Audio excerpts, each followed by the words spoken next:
La derivada material es la que está ahí, es ese D grande es material, ¿ya? De mayúscula derivada material, por ejemplo, de un escalar gamma, que es una derivada material temporal, que es igual a la derivada parcial más la velocidad del sistema por el gradiente de gamma. Y si lo aplicamos en vector es lo mismo, reemplazamos ese gamma por un u vector, como está en la segunda ecuación. Eh, entonces, esa derivada material incluye una derivada temporal parcial más una componente que es b producto punto, velocidad producto punto por la derivada parcial de gamma. Este, esta es la derivada material, ¿ya? Eh, ¿Cuál es la gracia? Bueno, entendamos, para entenderlo hay que entender hay que ver, por ejemplo, los sistemas, se pueden ver de dos sistemas. Un sistema que se está moviendo, eh, aquí los fluidos siempre se van a estar moviendo, siempre hay una velocidad v. Por eso se ocupa esa parte de la parte derecha de la ecuación, aparece este término que va a ser el término advectivo, ¿ya? Este término. Advección lo definí en una clase pasada. Advección significa es como un fluido o como un material, cualquier cosa, una sustancia, se, eh, se dispersa en el espacio debido a que el sistema se está moviendo. Por ejemplo, si ustedes tienen una chimenea tirando humo y si hay viento, como el viento tiene velocidad, ese humo se dispersa en el espacio. ¿Ya? Ese es un ejemplo. Otro ejemplo sería si usted tiene un volcán y tiene una fuente magmática caliente y hay movimiento, ya sea tectónico, ese calor se dispersa por el movimiento tectónico, por dar un ejemplo, en un centro de expansión, por ejemplo. ¿Ya? Pero bueno, ahí está la derivada material y esto hay que verlo desde dos puntos de vista, los problemas que están en movimiento, que es el sistema euleriano y el sistema lagrangiano. ¿Cuál es la diferencia? Bueno, supongamos que ustedes están, el sistema lagrangiano son dos sistemas de referencia. La diferencia entre esos dos es que uno está dentro del sistema y otro está fuera del sistema. El lagrangiano está dentro del sistema. Por ejemplo, ahí tengo una barra que tiene temperatura 0 a la izquierda y temperatura T sub 0 a la derecha, y tiene un largo L. Y esta barra se mueve con velocidad v, se está moviendo. Entonces, si yo estoy adentro de la barra, ese sería el sistema lagrangiano. Si estoy afuera de la barra, vería la barra moverse y además que hay un gradiente de temperatura dentro. ¿Ya? Entonces, ese es el sistema euleriano, que es cuando estoy fuera de la barra. ¿Ya? Entonces, para el caso lagrangiano, si yo estoy dentro de la barra, yo no veo la barra moverse, porque estoy adentro. Es como cuando ustedes están dentro de una micro, ustedes no ven moverse los asientos, con respecto a ustedes, están fijos. Pero si estuvieran afuera de la micro, ustedes deberían moverse la micro y los asientos. ¿Ya? Ese es como el lagrangiano y el euleriano. Entonces, en el caso del lagrangiano, la velocidad es cero, porque estoy dentro del sistema. Y en ese caso, yo puedo decir que si aplicara este operador a la temperatura, si cambio ese gamma por T de temperatura, esto sería cero, perdón, la velocidad sería cero, y me quedaría la ecuación de flujo de calor dentro de la barra, simple, que es esta, que también la vimos en clase, en el cual la velocidad es cero, entonces el sistema no se mueve, la temperatura va a variar solamente temporalmente dentro de la barra y dependerá de la componente de difusión de calor, el kappa, más la fuente térmica. Así dependería la temperatura dentro de la barra, no hay advección porque la barra no se mueve para nosotros que estamos dentro de la barra, o el sistema de referencia está dentro de la barra, y en un caso particular de equilibrio térmico, la derivada temporal de la temperatura es cero, entonces simplemente la distribución de temperatura va a ser lineal, T0 por X dividido por L. ¿Por qué? Porque la temperatura aquí es cero, aquí es T sub 0, entonces si esto es L, la temperatura aumenta linealmente en el espacio, sin variación temporal, porque está en equilibrio, en un caso particular, y yo vería ver la temperatura que aumenta linealmente con la distancia X. ¿Ya? Eso sería el caso lagrangiano y en el caso de equilibrio térmico. Ahora, si yo estoy fuera de la barra, ahí la velocidad no es cero, porque se está moviendo la barra. Entonces yo vería esa distribución de temperatura, yo la vería moverse. Entonces la temperatura que yo tendría en el sistema, en mi sistema de referencia, va a ser muy distinto. En ese caso, no hay equilibrio térmico y la ecuación sería, aplico este operador, perdón, el operador de la derivada material y, y aparece este término de la velocidad y me aparece esta ecuación que está acá, este extra, o sea, lo mismo que estaba acá antes, lo mismo que esto, más el extra, o menos el extra aquí, en realidad este para acá, ahí es lo mismo, lo pongo para acá a la derecha, que es el B por delta T. Ese B es el término advectivo que les decía antes, ya el término advectivo que corresponde a la advección de la temperatura, que es cómo se difunde la temperatura o cómo se distribuye la temperatura debido a que el sistema se está moviendo en el espacio. Entonces, lo que quiere decir, esto es un ejemplo, ¿ya? Lo que quiere decir la derivada material de la temperatura es que esto se aplica en un operador que es derivada temporal parcial más b por gradiente sobre la temperatura. Me queda esto y despejo la parte temporal y aparece el término advectivo. Entonces, lo que quiere decir esto es que la derivada material nos sirve para estudiar la evolución advectiva de las propiedades físicas. ¿Ya? Entonces, cuando estudiemos los fluidos, aquí es un ejemplo térmico, pusimos un ejemplo con la temperatura, pero cuando veamos los fluidos, vamos a tener que necesariamente poner el sistema de referencia fuera del fluido, porque el fluido se va a estar moviendo. Entonces, siempre va a haber el término advectivo. Y vamos a tener que ocupar la derivada material. ¿Ya?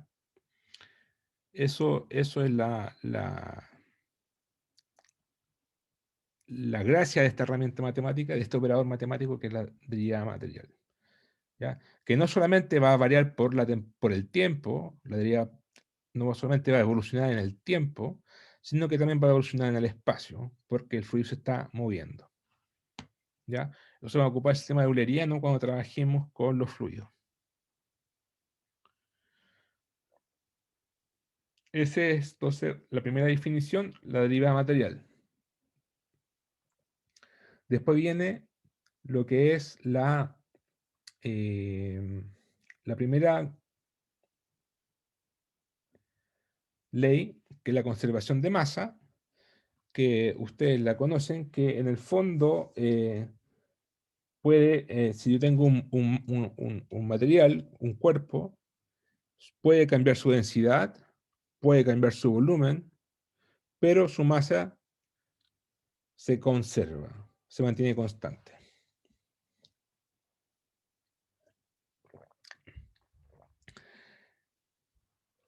Entonces, matemáticamente hablando, la ley de conservación de masa es esa ecuación que está ahí,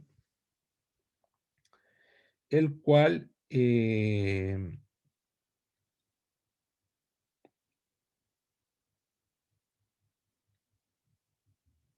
nos dice que la variación de masa A ver, esta es una forma, bueno, esta es la ley de conservación de masa, la que está acá, delta rho ADT, variación en el tiempo, por la variación advectiva es cero. O sea, esa suma es cero, ¿ya? Ojo con eso.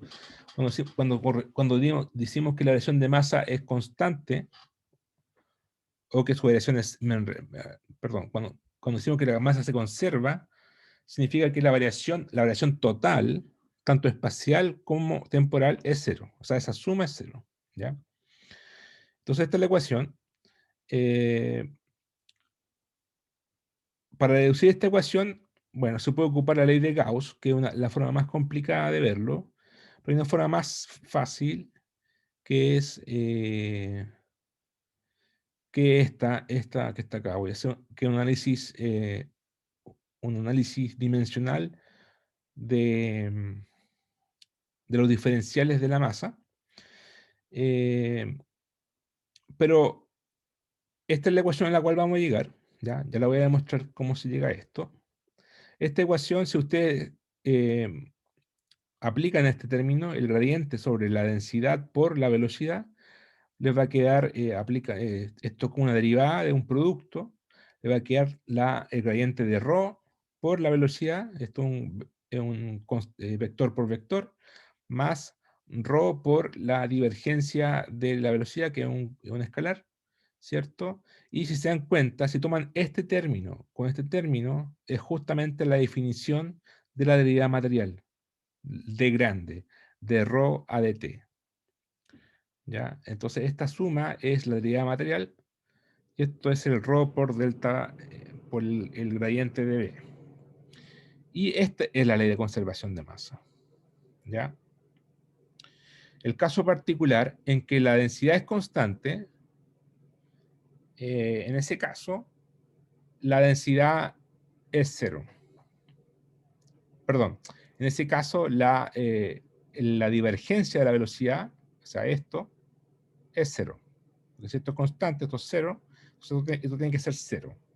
Y esta condición de delta divergencia de la velocidad igual a cero se llama condición de incompresibilidad o inextensibilidad, ¿ya? Y es más conocida como la ecuación de continuidad. ¿Y qué quiere decir esto? Quiere decir que el volumen o masa entrante es la misma que la que sale. Bueno, eso es una definición de continuidad. Significa que el material no se puede comprimir ni extender. Por ejemplo, ¿qué materiales no se pueden ni comprimir ni... ¿Qué materiales son incompresibles? ¿A alguien se le ocurre alguno?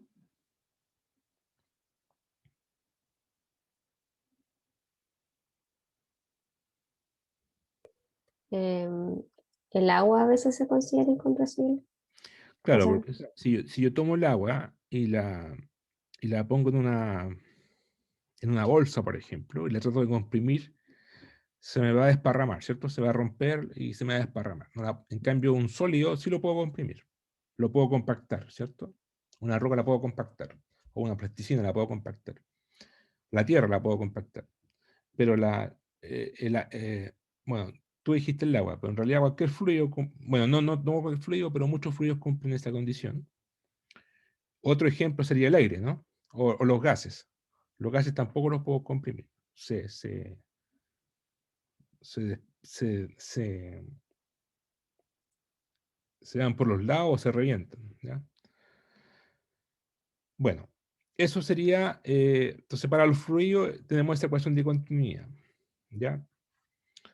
Y eso se cumple solamente, de aquí se entiende, con esta ecuación se entiende de dónde viene esta ecuación de continuidad, solamente si la densidad es constante, o otra forma de verlo, si la densidad no varía mucho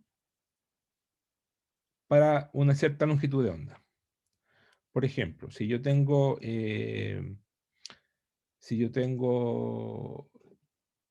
en la superficie de la Tierra, la densidad del agua no varía nada, ¿cierto? No varía nada si me voy para arriba, si un par de kilómetros para arriba, un par de kilómetros para abajo. su densidad no varía nada. Pero en cambio una roca sí varía. Si tengo una roca, no es una roca que esté en la superficie a una roca que esté a 10 kilómetros de profundidad. Su densidad aumenta mucho. ¿Ya? Entonces, cuando pasa eso de que la densidad media es relativamente constante, se tiene la condición de incompresibilidad, y esto es más típico para los fluidos, o los líquidos y los gases. Ahora, ¿de dónde viene esta ecuación?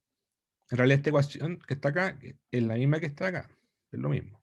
¿Cierto? Aquí yo simplemente operé el gradiente. Y bueno, veamos de dónde viene. Aquí tengo, por ejemplo, un sistema x1, x2, x3. Ahí se ve un cubo, ¿no? Ahí se ve un cubo, ¿cierto? Sí, Ya, entonces tengo ahí un cubo que es un diferencial delta x2 de ancho, delta x1 de fondo y delta x3 de altura. Entonces viene un fluido en la dirección x2 que vamos a poner ρ por v2. Las unidades de ρ por v2 entran por la cara izquierda, ¿cierto? Por esta cara izquierda, que es una superficie de área A. Entonces, si se dan cuenta, las unidades de ρ por V por A, o sea, ρ por V por el área, tienen unidades justamente de kilos sobre segundo, ¿cierto? Si ustedes multiplican la velocidad por el área y por la densidad, son kilos sobre segundo.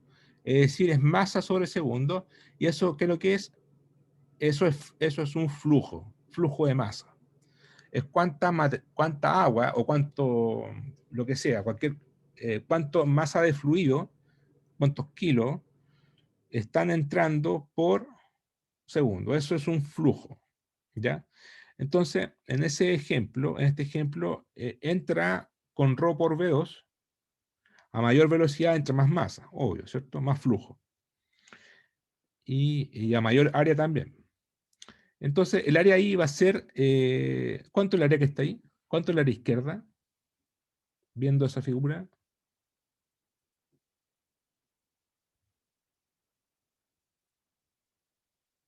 dx1 por dx3. Sí, dx1 por dx3. Ahora, ya, es un cubito que tiene esos largos, esas dimensiones de x1, x2, x3, y lo que entra, por lo que sale, ¿ya? Lo que sale sería lo mismo que entró, más lo que pasó entre medio, que es la derivada de x2 por ρb2 por dx2. Es decir, es el diferencial entre la diferencia entre la cara derecha y la cara izquierda, que sería el d delta x2, porque la dirección x2, por ρb2 por dx2. Ese sería el diferencial, ese sería el flujo de salida, y el de la izquierda sería el flujo de entrada.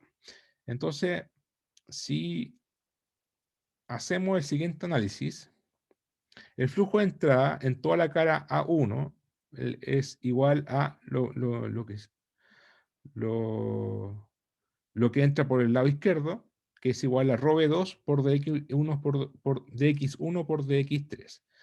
Y el flujo de salida en toda la cara derecha sería lo mismo, pero se le suma ese factor delta ρb2 a dx2 por dx2.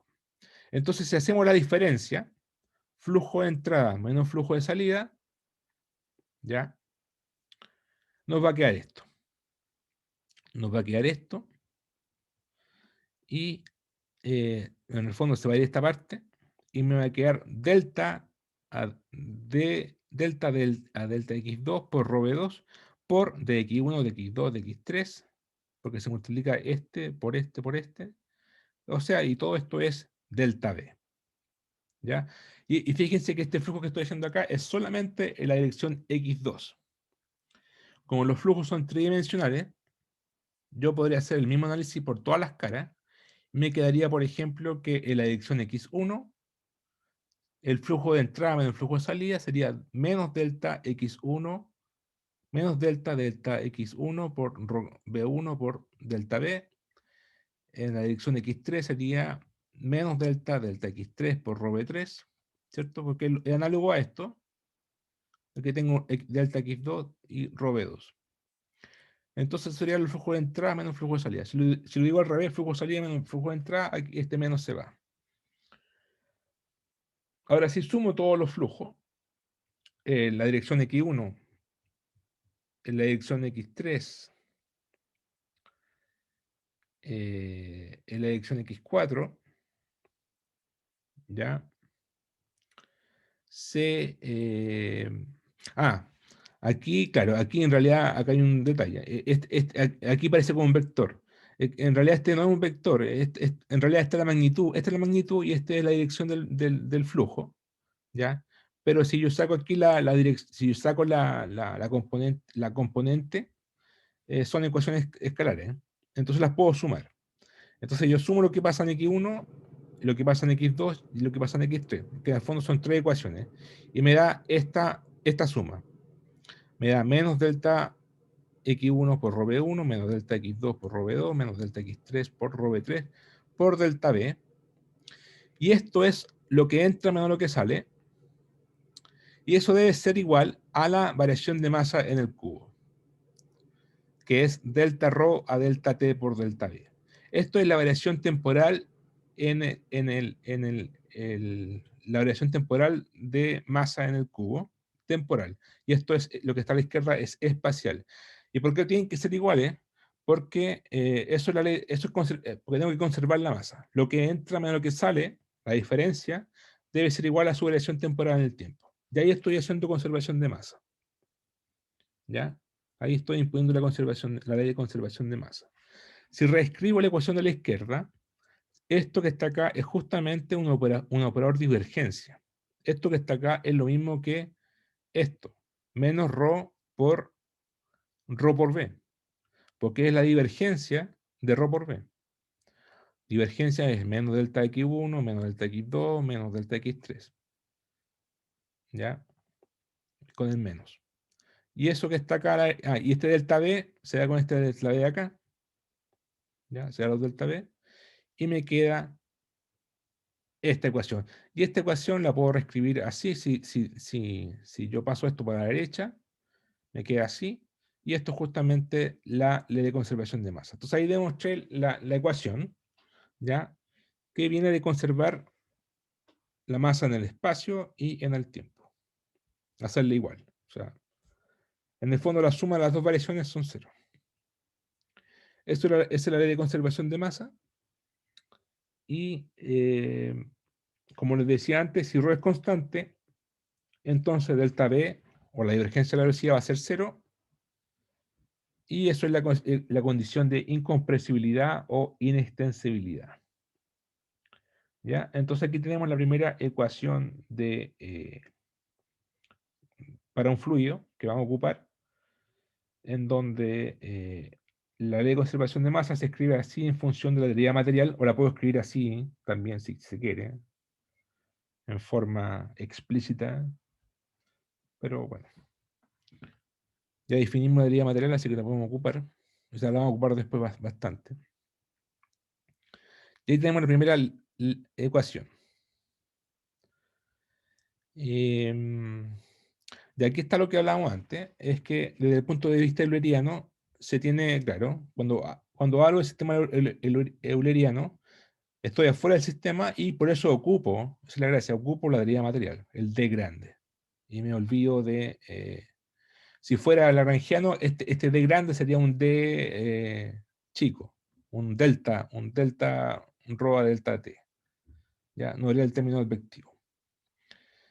Como decíamos, en el caso de que la densidad no varía mucho, entonces hablamos de la ecuación de continuidad, que es delta B o la divergencia de la velocidad igual cero, y eso es para fluidos incompresibles o líquidos. Claro, ahí está el detalle. ¿Qué condición cumple esta ecuación de continuidad? Los fluidos que son líquidos. Líquidos. Por ejemplo, fluidos que no son líquidos.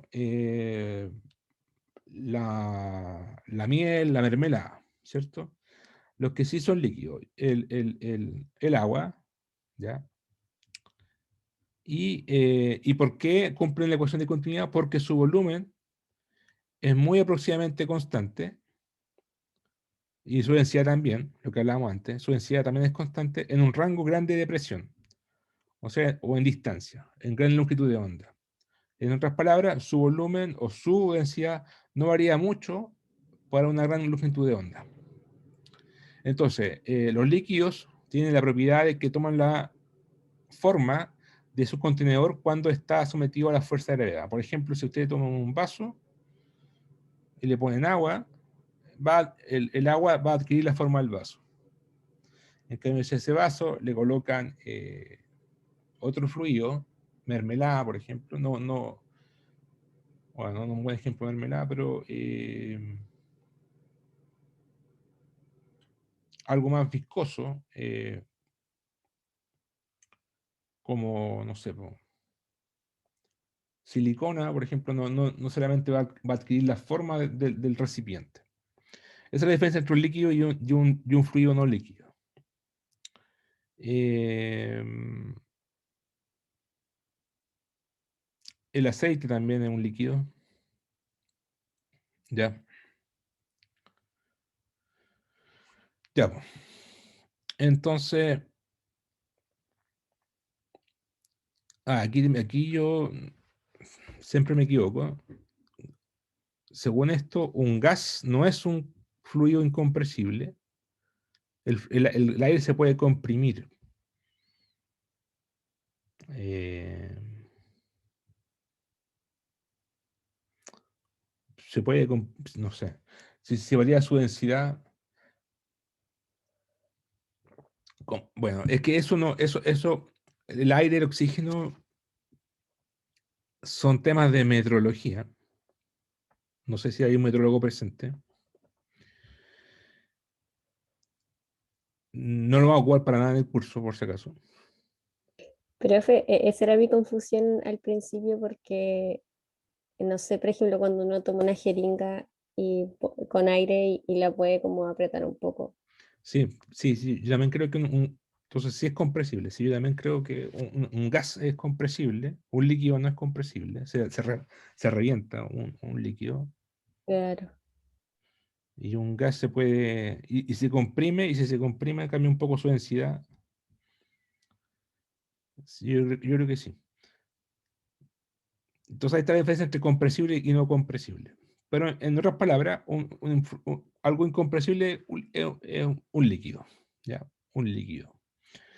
Y también puede ser un magma bastante, claro, los magmas pueden ser súper viscosos o líquidos, va a depender de ciertas condiciones geológicas. Pero bueno, esa ecuación que está ahí, delta B igual 0, es solamente para líquidos, ¿ya? Vamos a ver en cada caso si corresponde o no corresponde.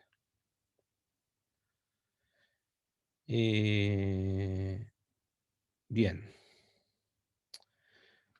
Ahora,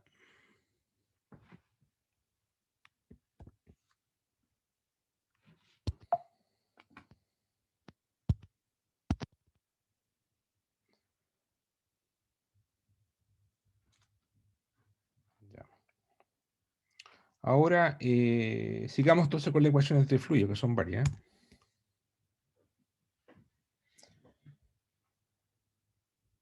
Entonces ya vimos la ley de conservación de masa. Ahora nos tocaría ver la ley constitutiva. Entonces, eh, la tasa, el tensor de deformación que está ahí, esto es para un sólido, ¿cierto? Epsilon punto IJ es un medio de delta WI a delta XJ más delta WJ a delta XI. Pero en el caso del fluido no trabajamos con con tensor de esfuerzo, de deformación, sino que trabajamos con tasa de deformación. Entonces, si derivamos esto con respecto al tiempo, nos va a dar justamente a la izquierda el tensor tasa de deformación. Y si derivamos esto con respecto al tiempo, ¿qué nos va a dar?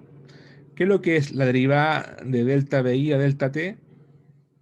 O, claro, o en el fondo, tomo esta ecuación, derivo con respecto al tiempo en ambos lados, y me va a quedar aquí la derivada de esto con respecto al tiempo. Pero dejemos esta derivada espacial entre paréntesis. ¿Y qué es lo que es la derivada temporal de WI? ¿Qué representa?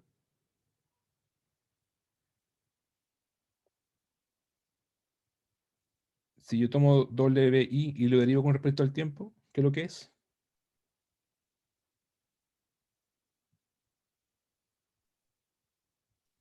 La velocidad. Es una velocidad, ¿cierto? Lo mismo con WJ es la velocidad. Entonces, WI va a ser BI, justamente, porque eso sería con respecto al tiempo, y WJ va a ser BJ. Entonces, este tensor de esfuerzo se transforma en el tensor de deformación, que es lo mismo, pero con velocidades. ¿Ya? Ahora, un fluido newtoniano es el cual la tasa de deformación es directamente proporcional al esfuerzo. Es decir, eh, ahí está. Bueno, en general, una tasa de deformación es proporcional a el esfuerzo elevado a la n, y solamente en el caso en que n igual 1 se tiene un fluido newtoniano. ¿Ya? Ahora, si recordamos, para el caso elástico de un sólido, tenemos que el esfuerzo es igual a lambda por epsilon k sub k por el delta Kronecker y j más 2 mu epsilon y j, en donde el tensor de esfuerzo, partíamos de acá, partíamos de un tensor de 81 constantes y llegábamos a, estos dos, a esta ecuación que está arriba, que dependía solamente de dos constantes independientes, que era lambda y mu, que son las constantes elásticas, y eso definía un sólido elástico. Eso es un recuerdo, ¿ya? Ahora, para el caso de un fluido sin fricción, se tiene que el tensor de esfuerzo se escribe como menos P por delta IJ. Es decir, la presión es isotrópica, ¿cierto? Y apunta la misma cantidad en todas direcciones y apunta hacia adentro del material. Eso es para un fluido sin fricción. ¿Qué significa sin fricción? Significa que no hay viscosidad, ¿ya? Que es un fluido ideal sin fricción, ¿ya? Pero para un fluido más general, simplemente se toma esta ecuación y se le agrega la componente viscosa, ¿ya? Y la componente viscosa es análogo a la derivación del tensor de esfuerzos elástico. En vez de tener un tensor de 81 constantes C y JKL, tenemos uno D y JKL, y en vez de multiplicarlo el tensor de deformación, lo multiplicamos por el tensor de tasa de deformación. Ese tensor D y JKL es el tensor de constantes viscosas. Si se acuerdan, el C y JKL es el tensor de constantes elásticas. Entonces aquí tenemos la ecuación constitutiva para un fluido, y análogamente ese tensor de DJKL se puede reducir por argumentos de conservación de energía y de simetría. Se puede reducir a dos constantes independientes, lambda prima y mu prima, en donde nos va a quedar finalmente que el tensor de esfuerzo T y J es menos P, la parte de la presión, y aquí tenemos el gamma prima y el mu prima. El lambda prima es el segundo coeficiente de viscosidad, y mu prima es la viscosidad dinámica. La viscosidad te la definimos, es la resistencia de un fluido a fluir, ¿cierto? Ese es el mu prima, es eta, ¿ya? Es muy análogo al mu este es el módulo de rigidez, es qué tan rígido es el material a tener deformación 16, ¿ya?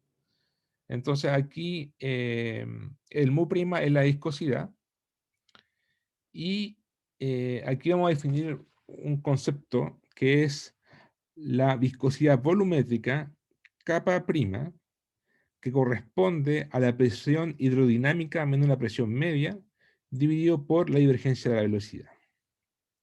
Esto es análogo, más encima, esto hay mucha analogía, análogo al coeficiente de compresibilidad de un sólido elástico, que era el kappa igual menos v, la velocidad delta p sobre delta v, o menos delta p por delta B a B, que era la divergencia del desplazamiento.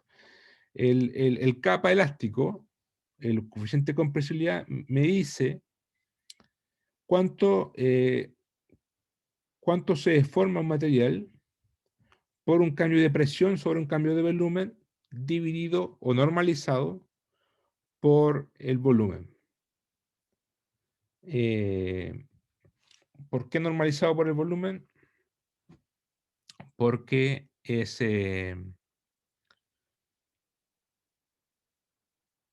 delta P a delta B, delta B a B, ahí está. Menos delta P dividido por delta B a B. Entonces es cómo varía la presión por un cambio relativo de volumen. Eso es. Cambio relativo significa que está normalizado el volumen. Esto adimensional. Por eso es de compresibilidad. ¿Ya? Entonces, ¿cómo varía la presión por un cambio de volumen relativo? Eso es la definición del coeficiente de compresibilidad elástico. Y eso es igual, esto lo demostramos, esto se llama dilatación volumétrica. Y es igual a la divergencia del desplazamiento. Ahora, si vemos el caso de un fluido, aparece aquí una diferencia de presión, que sería como un delta P, y abajo aparece un delta V, aquí es vector, delta V vector, una divergencia de la velocidad, que sería análogo al desplazamiento en un sólido, acá en un fluido de una velocidad. Entonces, sería, si se dan cuenta, de análogo. Ahora, ¿qué significa la presión hidrodinámica y la presión media? Bueno, la presión media es la presión promedio del fluido, ¿ya? Y la presión hidrostática es ρGH, o sea, o ρ fluido por GH, es decir, cuando el fluido está estático, ¿cierto? No hay movimiento, la presión hidrostática entonces va a ser a mayor profundidad o a mayor columna de agua, va a tener mayor presión hidrostática, ¿cierto? Cuando es más superficial, la presión hidrostática va a ser menor. Entonces, la presión media, en el caso de que esté estático, el fluido va a ser igual, ¿cierto? La presión media o promedio va a ser igual a la presión hidrostática. Ahora, la presión hidrodinámica es la presión producida por el movimiento del fluido. Como el fluido se está moviendo, ustedes cuando están bañándose en el mar, en un río, en un lago, ustedes sienten en su cuerpo la presión hidrodinámica que es correspondiente al movimiento del fluido, ¿cierto? La sienten perpendicular a su cuerpo. Ahora, si ustedes se empiezan a bucear en profundidad, van a sentir la presión hidrostática, ¿ya? Entonces, la presión hidrodinámica menos la presión media no son iguales necesariamente. Y eso es lo que significa la dinámica y la promedio. Y eso es el kappa prima. ¿Ya? Ahí definimos el kappa prima. Ya. Entonces, esta es la ecuación constitutiva. Y notar que la viscosidad dinámica, el eta, para el caso de un fluido perfecto o ideal, sin fricción, es 0. Eta vale 0. Para un fluido cualquiera, de aquí no confundir con el mu prima con el mu. El mu prima es viscosidad y el mu es módulo de rigidez. Para cualquier fluido, sea viscoso o no viscoso, sea perfecto o no perfecto, el módulo de rigidez vale 0. ¿Ya? Entonces, para un fluido viscoso, mu prima es distinto de 0 y mu es 0. Y para un fluido ideal, mu prima es 0 y mu es 0. ¿Ya? Notar esa diferencia.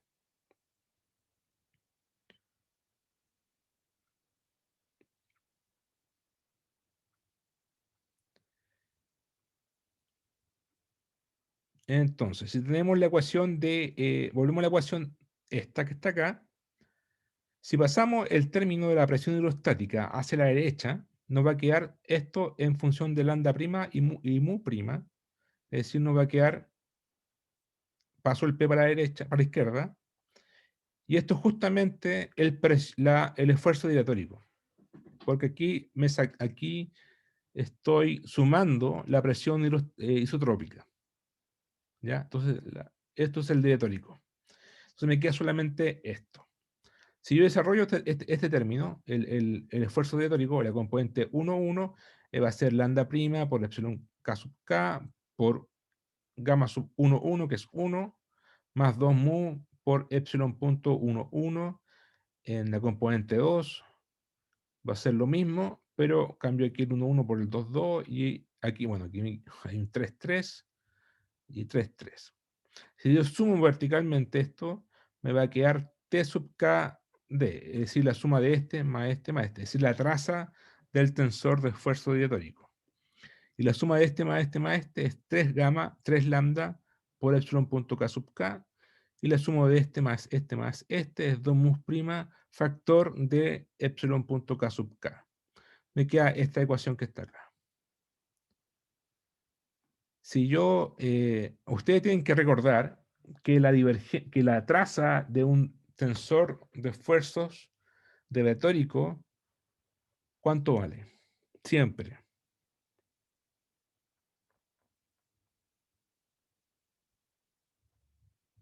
0. 0, ¿cierto? ¿Se acuerdan de eso? Eso es porque la suma, porque no tiene isotropía. Ujú. Entonces, T sub K diatórico es 0. Entonces, esto es 0. Es decir, esta suma es 0. Entonces, o sea, este producto es 0. Entonces tengo dos opciones. Esto es 0 o esto es 0. En el caso de que tenga esto, en el caso en que la derecha es 0, entonces tengo la ecuación de continuidad y corresponde a un fluido incompresible. ¿Cierto? Porque esto es lo mismo que la ecuación de continuidad. ¿Por qué? Porque por lo siguiente. Eh,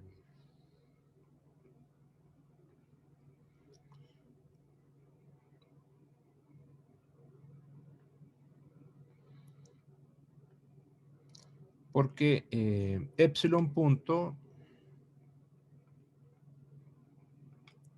J es igual a 1/2 de delta BI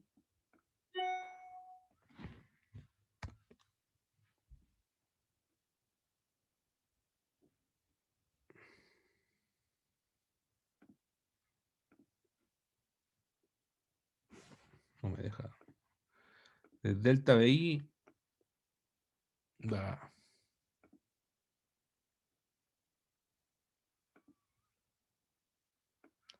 delta BI a delta XJ más delta BJ a delta XY, ¿cierto? Eso es la tasa, eso es la epsilon punto IJ. Epsilon punto, esto es un punto. Epsilon IJ es un medio de todo eso. Ahora, si yo calculo epsilon punto 1,1, me va a quedar un medio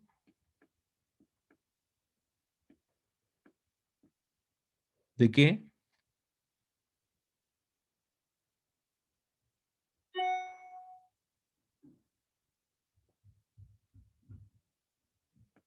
De dB1 a dx1 y acá también. dB1 a dx1. Es decir, esto es igual a delta B1 a dx1.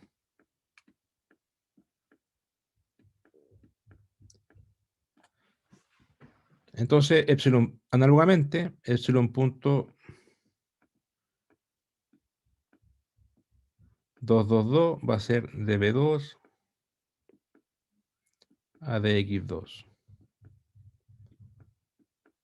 Y epsilon punto 33 va a ser igual a delta b3 a delta x3.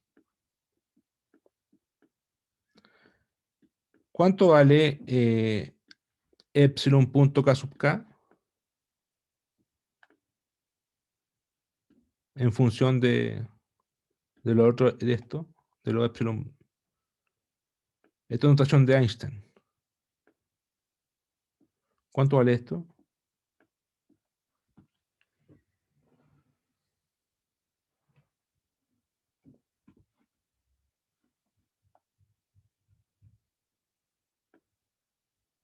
Es la suma, ¿o no? Es la suma, es eso, Que era más el 2 2 y el 3 3.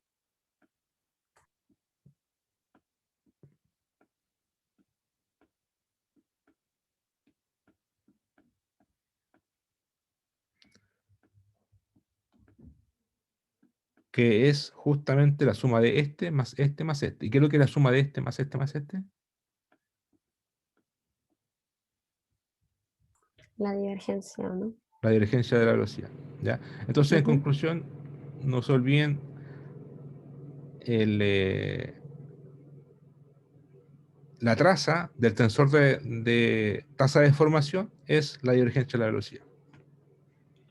¿Ya? Eso. Ya. Entonces, volviendo al apunte. Entonces tenemos, Profe, sí, me perdí en una partecita. Cuando aparece tau y JD es porque tenemos como tau y J y la parte con la delta de Kronecker, ¿verdad? Es como esa descomposición que teníamos, o sea, ¿o aquí, no?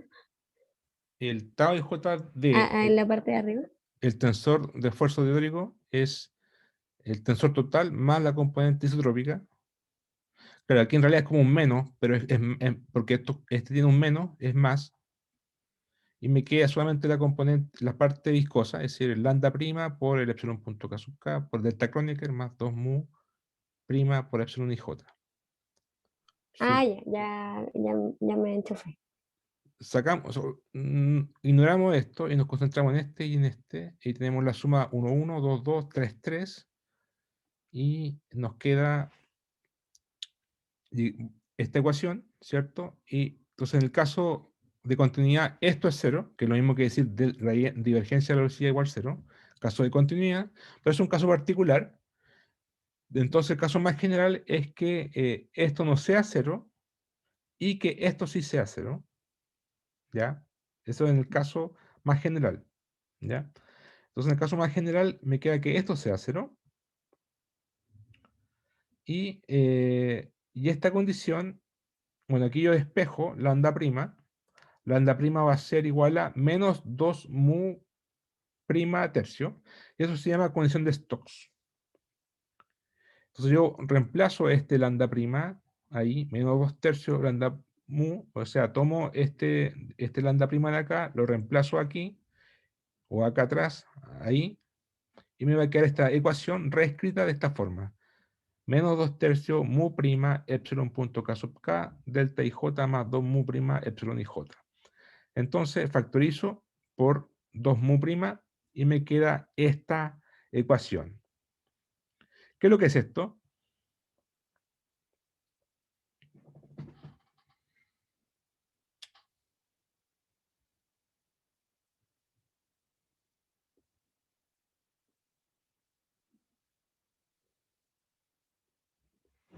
Es como una parte deviatórica, ¿no?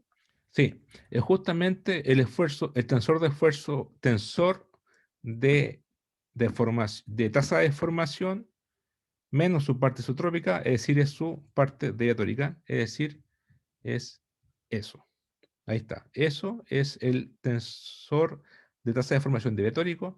Por lo tanto, conclusión final, el esfuerzo de Viatórico es igual a 2 mu' por la tasa de formación de Viatórica. Entonces, en realidad no vamos a ocupar mu', vamos a ocupar eta, que es la viscosidad dinámica. En el libro del Turcotte-Schubert aparece como mu, pero es un nombre que le dan los ingenieros. En geodinámica, en geología, siempre se ocupa eta. Y eso es la viscosidad, tiene unidad de Pascal por segundo. Ahí se muestra, ¿cierto? Si ustedes pasan dividiendo en la tasa de formación para acá, que esto tiene unidades de 1 sobre segundo, entonces tiene unidades de Pascal por segundo.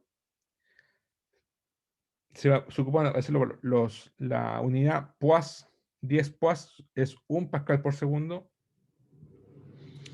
Y como se dice aquí, vamos a trabajarlo así. Tau y JD es 2 eta epsilon punto y j punto. Notación nueva. ¿Ya? Vamos a ignorar el D. Acá. ¿Ya? Esa es la ecuación constitutiva. Ecuación constitutiva. ¿Ya? Ya, entonces mañana vamos a ver un ejemplo y vamos a ocupar esta ecuación. ¿Alguna pregunta?